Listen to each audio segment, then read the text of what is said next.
अभी हमने अक्षि तर्पण किया। अक्षि तर्पण इन 6 बच्चों का करवाया गया, अभी 6 पेशेंट्स का। और जो क्लासिकल मेथड है, क्लासिकल मेथड क्या है, हम किसी भी प्रोसीजर को पूर्व कर्म, प्रधान कर्म और पश्चात कर्म means pre operative, operative and post operative parameters पे लेके आते हैं।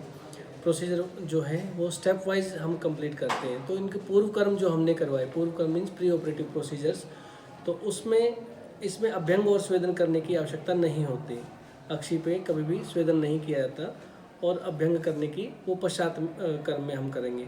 तो इसमें सबसे पहले हमने यव पीठी बनाई। यव पीठी की आलवाल जो है दोनों आँखों के चारों तरफ लगाया गया और उसकी ऊंचाई जो है आलवाल की लेटरल साइड में कम से कम 2 टू 2.5 अंगुल जो है वो हमने रखा, क्योंकि मीडियल साइड से लेटरल साइड ऊंची रखनी पड़ती है ताकि पक्ष में जो है आईलैशेस जो है वो पूरी तरीके से डिप हो जाए। ऐसा करने के बाद हमने मीडियल साइड से मीडियल कैंथस की तरफ से हमने मेडिकेटेड ऑयल पोर किया उसमें और आँखों को पूरा भर दिया। आँख खोलने के बाद आईलैशेस जितना डिप हो जाए उतना हम लोगों ने उसमें मेडिसिन इंसर्ट किया। उसके बाद 2 मत हैं इसमें। आचार्य चरक सुश्रुत ने बताया है कि आँखों को बंद करके रखना है। एक जगह पे आँखों आपने मेडिसिन इसमें पोर किया, उसके बाद आँखों को बंद करके रखना है। मगर आचार्य शारंगधर ने क्या बोला है कि आँखों को खोलना है और बंद करना है, जो कि ज़्यादा साइंटिफिक लगा इसमें, क्योंकि हमारे जो टीयर्स रहते हैं, टीयर्स एनएलडी के थ्रू, नेज़ल लैक्रिमल डक्ट के थ्रू आँख से गले में आते हैं। तो इसमें आँखों के साथ साथ ऑक्यूलरी मसल्स जो हैं, ऑर्बिटल फैट्स हैं या सिलियरी मसल्स हैं, ये एब्जॉर्ब होता है। घी एब्जॉर्ब होगा आइज़ के अंदर, जो कि आई बॉल के अंदर भी इंसर्ट जाने के बाद एक्वस ह्यूमर और एक्वस विट्रस को भी सपोर्ट करता है, सिलियरी मसल्स को स्ट्रेंथन करता है, कैटरेक्ट जो है उन सबको ठीक करता है। चलिए मैं इंडिकेशंस में इस चीज़ को डिक्टेट करूँगा। तो हमने इसमें 5 मिनट का जो समय रखा, 5 मिनट मतलब लगभग क्लासिकल मेथड से 300 वाक मात्रा बन जाती है। एक वाक मात्रा जो बताई गई है, एक अक्षि निमेश का काल माना गया। अक्षि निमेश मतलब जितनी देर में हम पलक झपकाते हैं और खोलते हैं नेचुरली, अननोइंगली। तो नोइंगली तो हम कितना भी इसको डिले कर सकते हैं। तो एक वाक मात्रा मतलब लगभग 1 सेकेंड। तो इस तरीके से हमने 120 सेकेंड तक हमने इसको रखा, 300 सेकंड तक रखा, जो कि हमने 300 वाक मात्रा माना। उसके बाद लेटरल साइड से हमने 2 मेथड है, या तो आप पंचर करके मेडिसिन को निकाल दो, मगर उसमें क्या है, सॉइलिंग ऑफ हेयर्स या फिर क्लोथ्स रहता है पेशेंट का, तो हम गर्दन को टिल्ट करके उसमें ऑयल को निकलवा देते हैं। ऑयल निकालने के बाद आँखों को अच्छे से साफ़ किया जाता है मिडिल साइड से लेटरल साइड में, जिसके लिए हम कॉटन को गर्म पानी में डिप करके, साफ़ क्लीन वाटर होना चाहिए और क्लीन कॉटन होना चाहिए, उसमें डिप करके उसको स्क्वीज़ करके उससे हम आँखों को साफ़ कर देते हैं। उसके बाद कम से कम भी 1 घंटा पेशेंट को रेस्ट करवाया जाता है, आँख बंद करके अंधेरा रखा जाता है, क्योंकि उसमें जो भी प्रिकॉशन रखने हैं। प्रिकॉशन क्या रखना है, किसी भी ब्राइट ऑब्जेक्ट को आपको देखना नहीं है, बाहर नहीं जाना, सूरज की तरफ नहीं देखना, या तेज़ रोशनी में बाहर नहीं जाना, ट्यूबलाइट है, बल्ब है, उसकी तरफ नहीं देखना। तो ये ऐसा करने से क्या है, ग्लेयरिंग होगी और आंखों पे स्ट्रेन पड़ने की वजह से आंखों में पेन होना शुरू होगा। अब इसके इंडिकेशंस क्या हैं, इंडिकेशन बताए गए हैं। सर्व अक्षिगत रोग। सर्व अक्षिगत रोग मतलब आँखों के चाहे संधिगत रोग है, चाहे पटलगत है, चाहे पक्षमगत है, जितने भी रोग हैं उन सभी रोगों में बस काल की मात्रा का अलग अलग डिस्क्रिप्शन इसमें दिया गया है कि किस रोग में हमें कितनी मात्रा, कितनी वाक मात्रा तक फॉलो करना है। तो ये पूरा जो प्रोसीजर हुआ, ये अक्षि तर्पण है, जो कि क्रियाकल्प के अंतर्गत पंचकर्म में हम इसको मेंशन करते हैं और ENT में हम मेंशन करते हैं।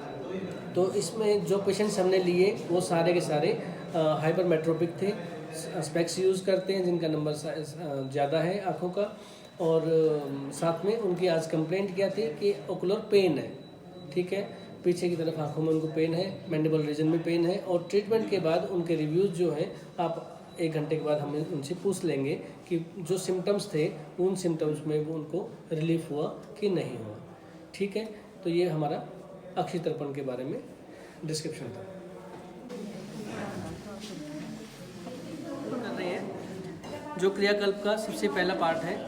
अक्षि तर्पण करने से पहले, जैसे पहले बताया गया, पूर्व कर्म करना। पूर्व कर्म कोई भी प्रोसीजर पूर्व कर्म, प्रधान कर्म और पश्चात कर्म के अनुरूप किया जाता है। तो इसमें पूर्व कर्म क्या है कि आटे की आलवाल बनाना। तो इसमें यव पीठी, यव का आटा, उड़द का आटा या फिर गेहूं के आटे से आप इसको बना सकते हैं। और पेस्टिंग करने के लिए पतला आटा जो हमने इसमें लिया है उसको आप अंदर से सील कर सकते हैं, क्योंकि लेटरल साइड से वजन होने के कारण से वो ढल जाता है। तो सबसे पहले हमारा काम है इसको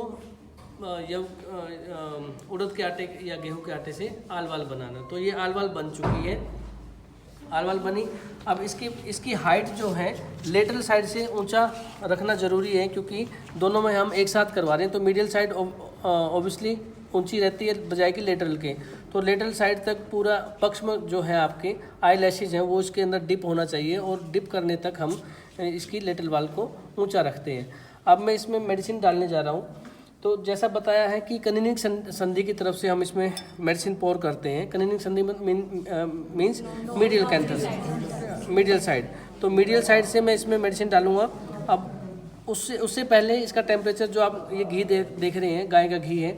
गाय के घी ये गर्म ना हो ना ही ठंडा हो। ठंडा होगा तो वात प्रकोप करेगा, जड़ता कर सकता है, और गर्म होगा तो आई बॉल को हार्म कर सकता है। अब इसको टेस्ट करने के लिए बेटा हाथ आगे करो, उल्टे तरह से। आप इस पर डोर्सल साइड में आप टेस्ट कर सकते हैं कि अगर गर्म है, नॉर्मल है, ठीक है, आप पहुँच लो। तो अब मैं इसमें मेडिसिन डाल रहा हूँ।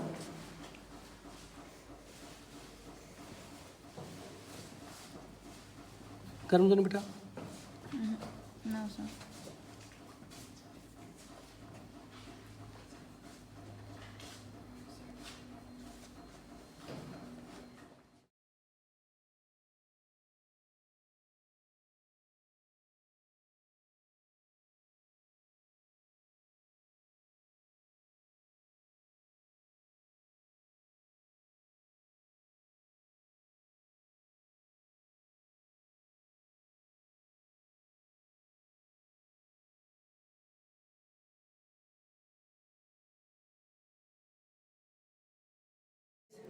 टू 5 डेज आप कर सकते हैं, ठीक है। मिनिमम जैसे बताया ना, कफज रोगों में कितने दिन बताया है, काल मर्यादा क्या बताइए?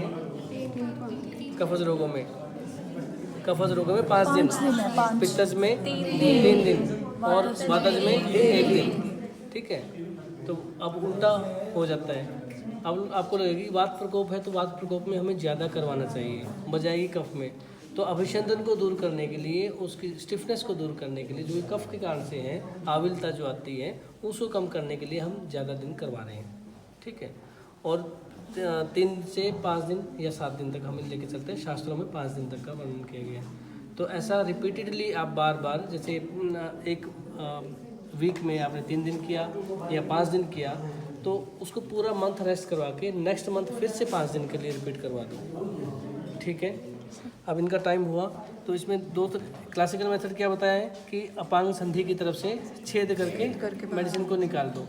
मगर हम अगर ये निकालेंगे तो पूरा कपड़े गंदे हो जाएंगे पेशेंट के, ठीक है। तो इसमें बाउल को आपको लगाना है और चेहरे को टेढ़ा कर लो, आंखें खोलना मतलब। गले में आ गया सर?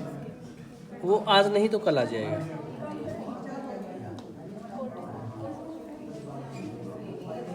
और पश्चात कर्म में क्या बताया कि इसी पीठी के साथ, इसी आटे के साथ आपको अक्षी का सेक करना है, ठीक है।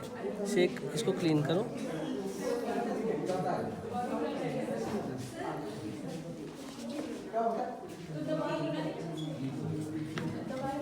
आंखें बंद करके रखना। अभी वो एक खराब बाउल ले लो। इन्हों कितना टाइम हो गया इनका?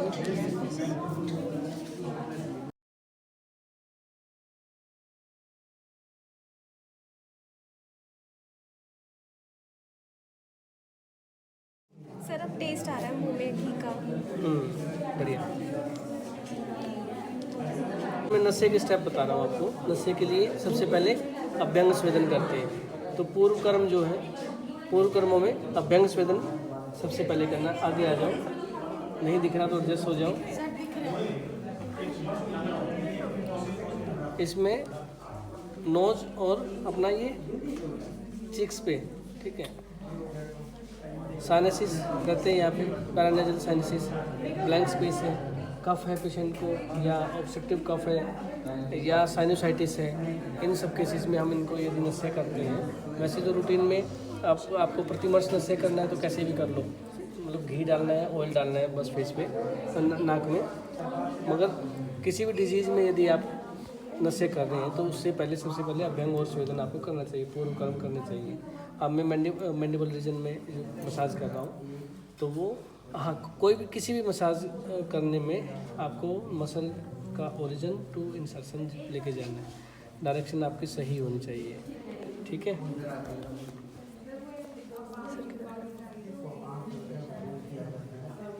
फिंगर्स प्लेस करो ताकि आपके अंगूठे स्लिप करके पेशेंट के मुंह में या नाक में ना घुस जाए।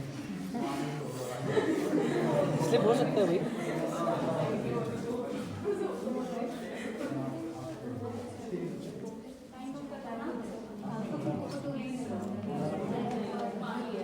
जो लाइन आ जाएंगे तेरी।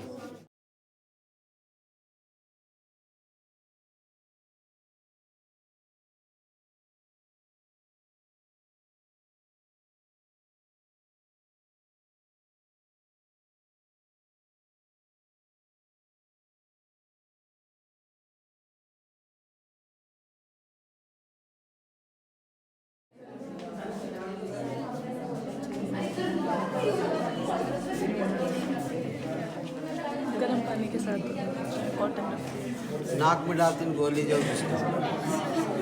नेक्स्ट।